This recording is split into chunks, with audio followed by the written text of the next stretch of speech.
여름 휴가 시즌이 되면 많이 하는 질문들이 있죠. 휴가 때 뭐 할 거냐라는 질문입니다. 저의 휴가 계획은 아무것도 하지 않고 가만히 집에 쉬는 것이었습니다. 타이슨이 한 말이 있습니다. 두들겨 맞기 전에는 다 그럴싸한 계획이 있다고 말이죠. 저의 계획은 당연히 숲으로 돌아갔겠죠. 애가 셋이면 출근하는 것이 쉬는 거지, 이런 이야기가 저희 귓가에 맴도는 듯 했습니다. 특히 첫째 아이가요, 축구를 최근에 참 좋아하게 되었습니다. 축구를 참 좋아하게 되어서 틈만 나면 나가서 축구하자라고 떼를 쓰더라고요. 그래서 제가 더 새카매진 것 같기도 하고요. 장래희망이 이미 손흥민이 되어버린 것 같습니다. 축구 선수는 남자아이들이 커가면서 한 번쯤은 거쳐가는 그런 꿈이기도 하죠. 저도 어린 시절 장래희망이라는 그 란에 무엇을 쓸까 참 고민하다가 많은 친구들이 축구 선수라고 쓰니까 축구 선수 이렇게 쓴 기억이 어렴풋이 기억이 나기도 합니다. 우리는 모두 철없던 어린 시절 꿈꾸었던 꿈들이 있습니다. 그럴싸해 보이면 그 꿈을 마음에 품게 되죠. 그러나 커가면서 그 꿈이 무엇인지도 모르고 있습니다. 성장하면서 현실을 알아가면서 그 꿈을 깨닫게 되기도 하고, 때때로는 현실적인 장벽으로 인해서 그 새로운 꿈을 찾게 되기도 하죠. 때로는 어린 시절 꿈꾸었던 그런 많은 일들을 완전히 잊어버리고 살아가기도 합니다. 그런 경우들도 참 많은 듯 하죠.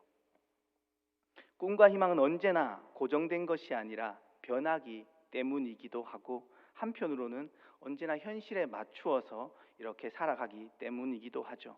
우리의 인생은 이렇게 돌아봤을 때 참 가변적이고 때때로 참 너무나도 모호하구나 라는 생각이 들기도 합니다. 신앙의 여정에 있어서도 비슷한 현상이 나타난다라는 생각을 해보게 되었습니다. 저는 어린 시절 신앙의 목표가 하나님을 만나는 것이었습니다. 어린 마음에 하나님을 실제로 엄청나게 보고 싶었습니다.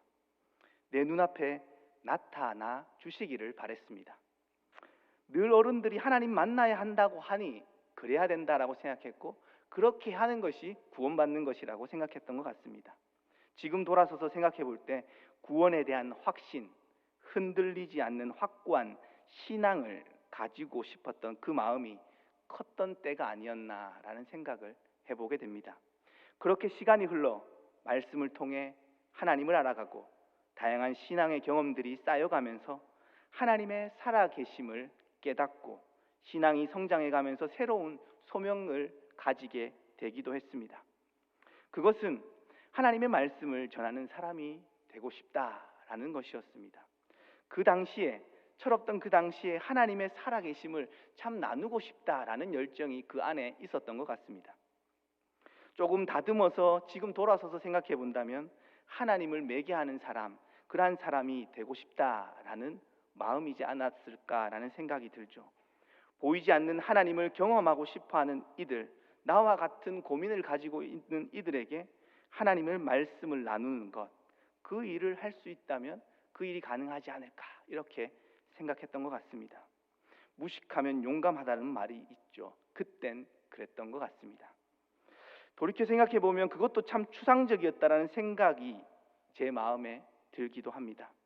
계속해서 신앙의 여정을 이어가면서 신학을 공부할수록 깨닫게 되고 선명해지는 것은 신앙의 길은 나만을 위한 길에서 공동체와 이웃을 향한 방향성을 가진다는 것이었습니다.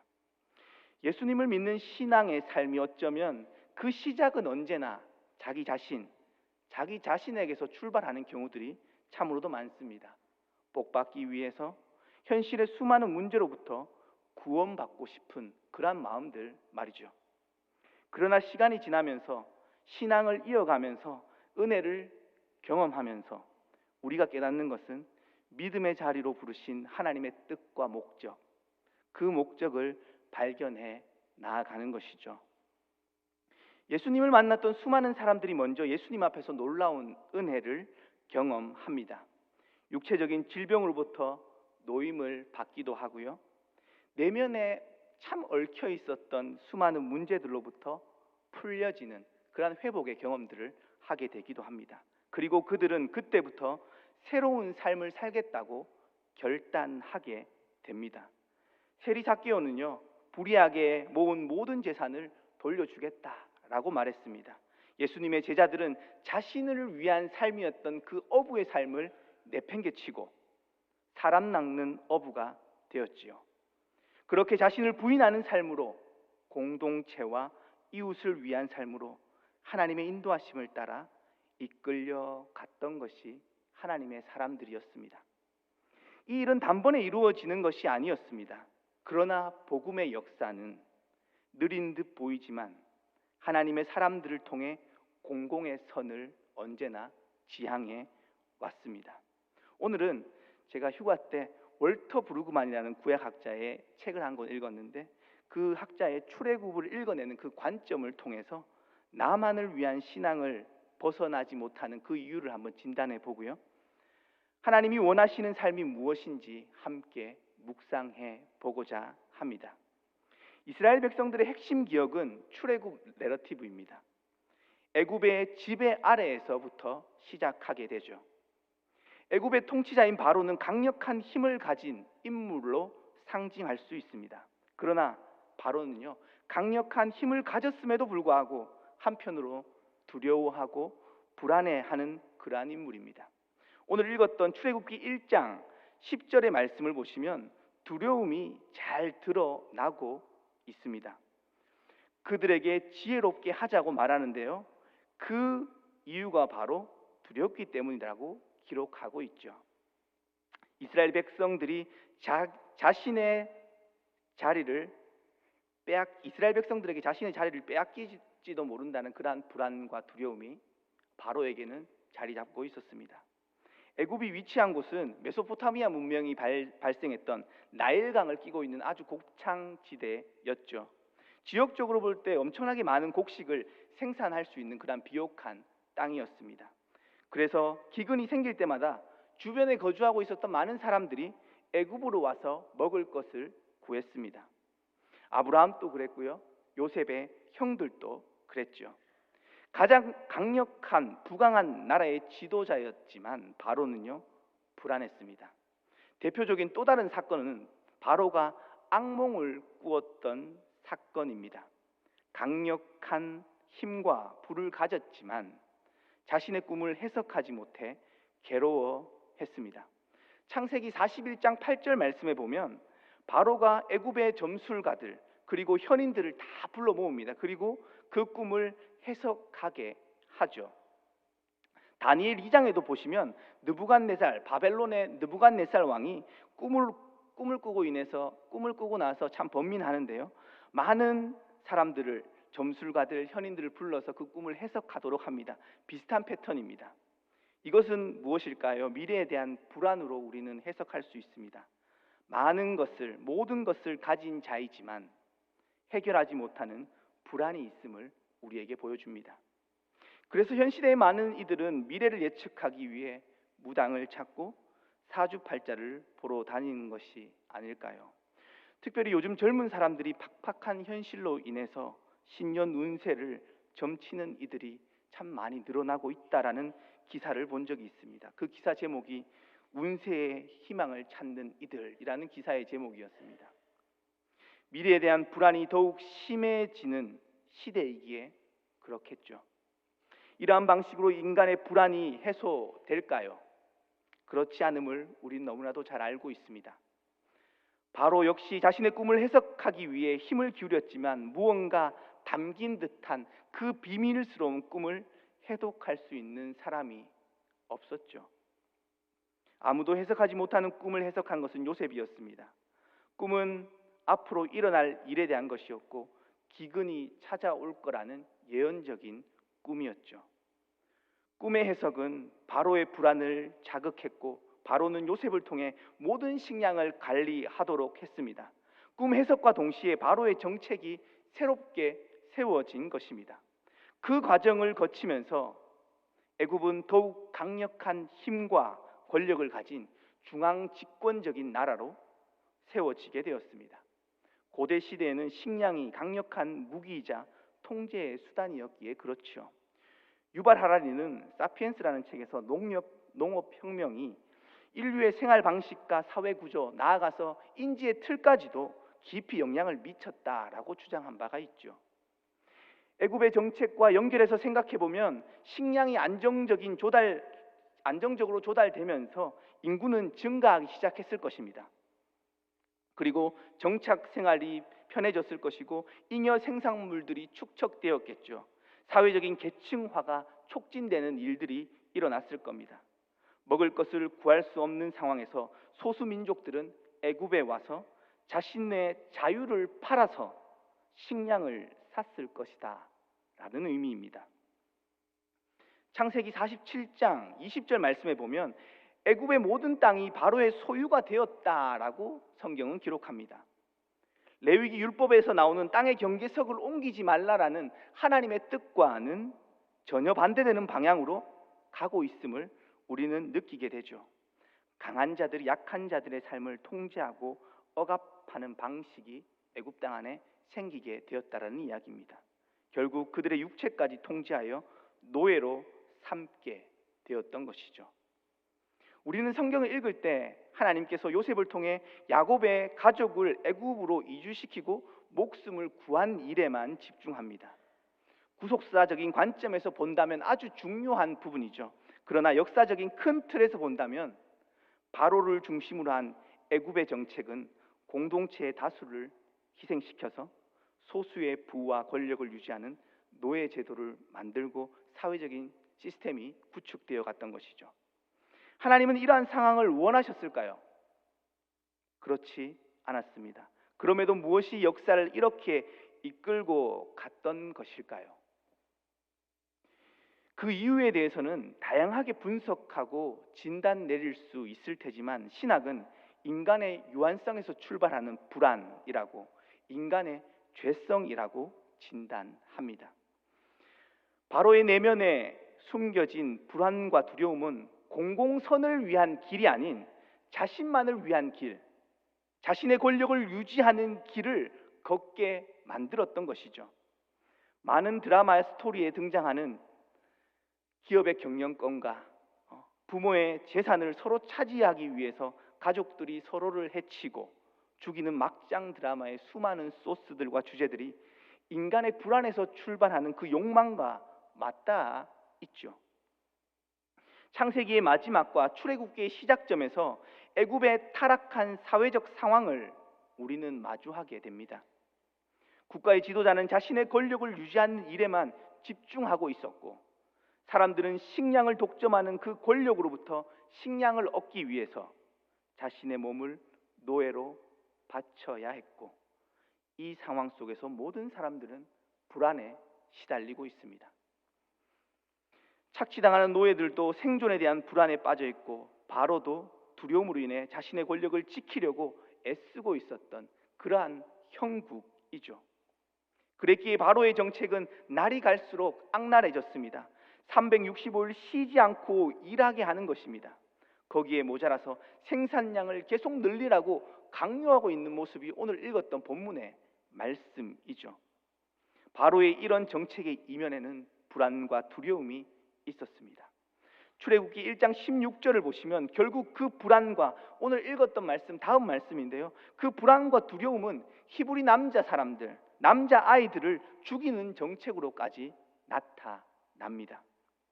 차세대 일꾼이 될 사람을 죽인다는 것, 단순한 착취 이상의 목적이 있음을 드러내는 그러한 순간이었죠.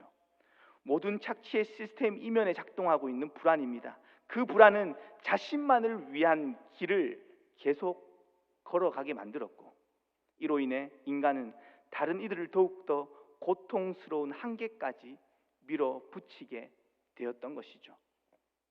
견딜 수 없는 고통 앞에 직면한 이스라엘 백성들은 공개적인 불만을 터뜨리게 됩니다. 지금까지 먹고 살기 위해 견뎠지만 자식이 죽어나가는 그 현장에서 터져나오는 절규는 막을 길이 없었습니다. 그렇게 자신만을 위한 바로의 사회 경제 시스템은 한계에 다다르게 되었던 것이죠. 고통 속에 신음하는 이스라엘 백성들의 부르짖음은 기도가 되었습니다. 하나님은 인간의 극한 고통 속에서 외치는 부르짖음을 외면하는 그런 분이 아니시죠. 출애굽기 2장 23절을 보시면 애굽의 정책과 사회 시스템 안에서 부르짖는 그 소리가 하나님께 상달되었다라고 기록합니다. 그때부터 하나님은 새 일, 하나님의 역사를 만들어 가실 결심을 하게 됩니다. 인간의 절규가 하나님의 결심을 이끌어낸 것이죠. 하나님은 자신의 피조물을 사랑하시는 선하신 분이십니다. 그들이 고통스럽게 살아가는 것을 원하지 않으시죠. 인류의 거대한 역사를 하나님 나라의 관점에서 해석해 본다면 인간의 극심한 고통은 언제나 하나님의 역사하심을 촉발했습니다.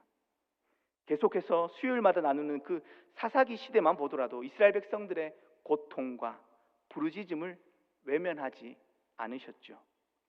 인류의 역사는 언제나 하나님의 긍휼과 사랑, 그 사랑으로 인해 지금까지 이어왔던 것입니다. 그들의 힘으로 해결할 수 없는 구조적인 문제 앞에 직면했던 이스라엘 백성들을 구원하시는 하나님의 방식은 무엇이었을까요? 하나님은 그들을 어떻게 구원하셨을까요? 애굽이라는 사회 시스템 안에서 이스라엘 백성들을 이끌어내는 것이었습니다. 광야에서 하나님의 나라의 방식으로 새롭게 시작하기를 원하셨습니다. 하나님은 놀라운 기적과 권능으로 이스라엘 백성을 애굽에서 출애굽시키시죠. 강권적인 역사하심을 경험했던 이스라엘 백성들입니다. 홍해가 갈라지는 기적을 보았던 이들입니다. 바다가 눈앞에서 갈라진 거 보신 분 있나요? 그 기적을 보았습니다. 이스라엘 백성들의 삶은 완전히 새로워졌을까요? 그렇지 못했습니다. 이스라엘 백성들은 불안으로 쌓아 올려진 그 착취의 시스템을 떠났지만 여전히 불안했습니다. 한 치 앞도 예측되지 않는 광야의 현실에 대한 불안이었죠. 광야에서의 삶은 하나님에 대한 강력한 신뢰와 믿음이 요구되었습니다. 그러나 광야로 깊숙이 들어가면 들어갈수록 신뢰와 믿음의 균열이 가기 시작했죠. 새로운 불평이 시작되었습니다. 노예 생활을 통해 보장되었던 음식들을 먹을 수 없게 되었기 때문이죠. 물도 제때 마실 수 없는 상황이 계속해서 반복되었지요. 여기서 우리가 꼭 기억해야 할 것은 하나님의 나라의 방식대로 살아가는 것이 이 땅에서 누리는 풍요의 방식은 절대 아니다라는 사실입니다. 매일 고기를 먹지 못하는 삶일 수도 있죠. 그러나 하나님은 진정한 자유 속에서 생명을 이어갈 수 있도록 인도하셨습니다. 원망과 불평을 쏟아내는 이스라엘 백성들이었지만 그때마다 하나님은 반석에서 물을 내셨고 하늘에서 만나와 메추라기를 내려주셨습니다. 그들의 생명을 보전하셨죠. 하늘의 빵, 그 하늘의 빵은 그들이 이전에 먹었던 빵과는 전혀 다른 빵이었습니다. 눈앞에 떨어진 빵을 보며 서로 말했습니다. 이것이 무엇이냐고 물었지요. 그래서 그 빵의 이름은 만나가 되었습니다. 히브리어로 만후, 이것이 무엇이냐라는 뜻입니다. 이렇듯 이스라엘 백성들은 하나님의 은혜로 광야의 생활을 이어갈 수 있었지요. 광야는 인간의 계획으로 자신의 생명을 유지할 수 있는 그 시스템을 구축할 수 있는 그러한 환경이 아니었습니다. 광야는 인간의 방식으로는 살아낼 수 없던 곳이었죠. 하나님의 은혜로만 생명을 유지할 수 있는 곳, 그곳이 광야였죠. 이스라엘 백성은 불안이 가득한 제국의 땅을 떠나 하나님의 은혜로 광야에서 새로운 자유를 누리며 살게 되었습니다. 그러나 이스라엘 백성들은 여전히 애굽의 삶의 방식을 버리지 못했습니다. 하늘에서 풍성이 내려온 만나를 먹을 만큼 거두라고 했으나 그 말씀을 듣지 않았지요. 그들은 내일 다시 빵이 내리지 않으면 어쩌나라는 걱정으로 불안과 두려움으로 인해서 많은 것을 거두어 드리려고 했습니다. 재난 상황에서 사재기하는 그러한 현상과도 비슷하죠. 광야에서 여전히 인간의 불안이 작동하였고 하나님을 신뢰하지 못하도록 자기 중심적인 삶을 살아가도록 끊임없이 충동했던 것이죠. 그러나 하나님의 방식은 그렇지 않음을 명확하게 보여주십니다. 저장해 놓은 만나를 다음 날 모두 썩어버리게 하셨습니다. 하늘에서 내려온 빵, 만나는 이스라엘 백성들이 애굽에서 먹었던 눈물의 빵, 그들의 노동으로 먹던 빵과는 전혀 다른 빵이었습니다. 하나님은 하늘의 빵을 통해 매일매일 누구도 굶지 않게 충분히 먹게 하셨습니다. 그 누구도 경쟁하지 않아도 되는 새로운 시스템으로 이스라엘 백성들을 이끄셨습니다. 창조주 하나님께서 모든 생명을 위해 허락하신 땅의 소산물을 독점했던 바로의 독점적인 구조를 깨뜨리셨던 것이죠. 그리고 값없이 주어진 하나님의 놀라운 은혜로 모든 생명이 유지되는 하나님의 나라의 방식, 그 방식을 친히 보여주셨습니다. 결핍이 성장의 동력이 된다는 폭력적인 구조를 깨뜨렸던 것이죠. 광야의 삶을 통해 하나님은 다른 세상의 가능성을 보이셨습니다. 그러나 이스라엘 백성들은 하나님이 보이신 하늘의 방식을 따르지 못했고 늘 땅의 방식에 사로잡혀 있었음을 이스라엘의 역사를 통해서 쉽게 발견합니다. 바벨론 포로의 시대를 생각해 보면 예루살렘이 멸망하고 바벨론으로 끌려갔던 유대인들은 바벨론 제국의 시스템에 금방 젖어들었습니다. 유대인들의 기억 속에서 바벨론으로 끌려갔다는 것은 바로의 애굽으로 돌아간 것과도 같죠. 모든 제국이 비슷한 패턴으로 사람을 길들이기 때문이죠. 이 땅에 더 좋은 것으로 유혹했습니다. 더 좋은 것을 위해 자신의 부족함을 채우기 위해 제국의 요구사항에 순응하기 시작했던 것이죠. 그랬던 이스라엘 백성들은 어느덧 제국의 요구사항에 다시 익숙해져 버리지 않았을까요? 다니엘과 세 친구의 이야기는 제국의 방식을 거절했던 하나님의 사람들이 경험했던 하나님의 사건을 다루는 그러한 이야기이죠. 왕의 음식을 거절한 것은 그들의 방식, 그들의 삶의 방식을 따르지 않겠다라는 그러한 선언과도 같았습니다. 이사야 선지자는 제국의 시스템에 익숙해져 버린 이스라엘 백성들을 향해 선포했습니다. 이사야 55장 1절에서 오라 너희 모든 목마른 자들아 물로 나아오라 돈 없는 자도 오라 너희는 와서 먹되 돈 없이 값없이 와서 포도주와 젖을 사라. 이사야는 광야에서 아무런 값없이 경험했던 하나님의 풍성함을 기억하라고 바벨론에 끌려갔던 이스라엘 백성들을 향해 선포했던 것이죠. 제국에서 살아남기 위해 같은 민족끼리 경쟁하고 서로 해치는 그 시스템에서 다시 빠져나오라고 외쳤던 것입니다. 일제 식민지 시절 자신이 살기 위해 민족과 이웃을 팔아먹었던 친일의 역사를 우리는 기억하죠. 이스라엘 백성들에게도 그러한 일들이 일어나고 있었던 것입니다. 더 많은 것, 더 좋은 것을 추구하는 그 부족함의 악몽이 만족하는 삶을 잃어버리게 만들었던 것이죠. 바로는 엄청난 부를 소유했지만 충분한 숙면을 취할 수 없을 만큼 불안으로 가득한 삶을 살았습니다. 시편 127편에서 하나님은 사랑하시는 자에게 잠을 주신다라는 말씀은 불안으로부터 해방된 삶을 주시겠다라는 말씀이죠. 하나님은 광야의 삶을 통해 하나님에 대한 신뢰와 믿음의 삶을 경험하고 배움으로써 하늘의 방식을 삶으로 살아내기를 원하셨던 것입니다. 젖과 꿀이 흐르는 가나안 땅에서 이스라엘 백성들이 그 비전을 이루어 주시기를 원하셨던 것이죠. 여호수아 5장 12절 말씀해 보시면 그 땅에서 소산물을 먹은 다음 날 만나가 그쳤다라고 기록합니다. 만나는 왜 그쳤을까요? 지금까지 광야에서 은혜로 살아온 방식, 이제부터 이스라엘 백성들은 스스로 그 은혜의 방식을 살아내도록 했던 것입니다. 그 땅의 소산물을 가지고 같이 먹고 살아라는 하나님의 요청이었죠. 땅의 소산물을 함께 나누는 삶입니다. 초대교회 공동체는 성령의 뜨거운 임재를 경험한 후 자신만을 위한 삶을 넘어 공동체와 이웃을 바라보게 되었습니다. 하나님께서 우리를 초대하는 삶의 방식은 너무나도 선명한 듯 보입니다. 인간이 언제나 그 삶을 버렸을 뿐이죠.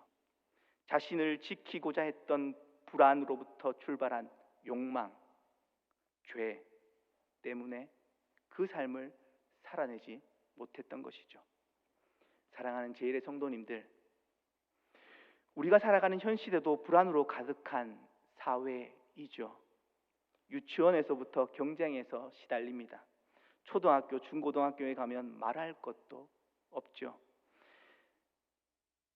우리 아이만 안 시키면 안 될 것 같은 불안이 부모님들의 목을 옥죄어 옵니다. 시험 기간이면 교회에 나오는 것보다 학원을 보내는 선택을 할 수밖에 없는 사회적 구조 속에서 우리는 살아가고 있죠. 혹 그런 분들을 보시더라도 정죄하지 마시기를 바랍니다. 어느 대학에 들어갔는지, 어디에 취업했는지에 따라서 사람을 다르게 보는 우리의 시선부터 변화되어야 되지 않을까요? 가진 것으로 사람을 평가하고 판단하는 우리의 가치관과 문화는 악순환의 고리를 계속해서 지금까지 가속시켜 왔습니다. 불안으로 가득한 시대, 서로가 서로를 억압하는 시대, 만족감이 없는 시대, 자신만을 위한 걸음을 멈추지 못하는 시대를 하나님은 어떻게 바꾸어 가시기를 원하셨던 것일까요? 하나님의 계획은 무엇이었을까요? 애굽 땅에서 울부짖는 이스라엘 백성들의 절규를 들으셨던 하나님은 새 일을 시작하셨지요. 그것은 하나님의 사람을 부르는 일이었습니다. 불타는 떨기나무 앞에서 스스로 존재하는 하나님께서 모세를 찾아오셨고 그를 부르셨습니다. 아무런 힘없고 여전히 불안 속에 살아가는 한 사람을 찾아오셨던 것이죠. 그리고 모세에게 비전을 불어 넣으셨습니다. 너가 바로에게 가서 이스라엘 백성들을 인도하여 내라. 하나님의 결심은 모세에게 새로운 꿈과 비전을 가지도록 만들었던 것이죠. 자신을 위한 삶을 넘어 이웃과 공동체, 나아가 하나님의 나라라는 거대한 비전을 바라보게 하셨습니다. 하나님께서 한 사람을 부르셔서 그 일을 시작하게 하셨던 것이죠. 불안한 현실 속에서 하나님을 신뢰하며 사는 그 길로 부르셨습니다. 하나님의 부르심은 언제나 한 개인을 위한 부르심이 아니라 공동체를 위한 부르심이었고, 소명받은 사람들을 통해 공동체를 새롭게 하셨습니다. 여기에 계신 분들은 모두 하나님의 부르심으로 이 자리에 계신 줄 믿습니다. 현실의 불안 앞에서 눈을 들어 주님을 바라보실 수 있으시기를, 주님을 신뢰하실 수 있으시기를 축복합니다. 우리 모두는 함께 나를 넘어 복음이 지향하는, 하나님 나라가 지향하는 믿음의 삶을 살아내어야 할 때입니다. 누군가는 말할지도 모릅니다. 나 하나 다르게 산다고 세상이 바뀌겠냐고 말이죠. 그러나 하나님은 그 한 사람을 찾으신다고 말씀하십니다.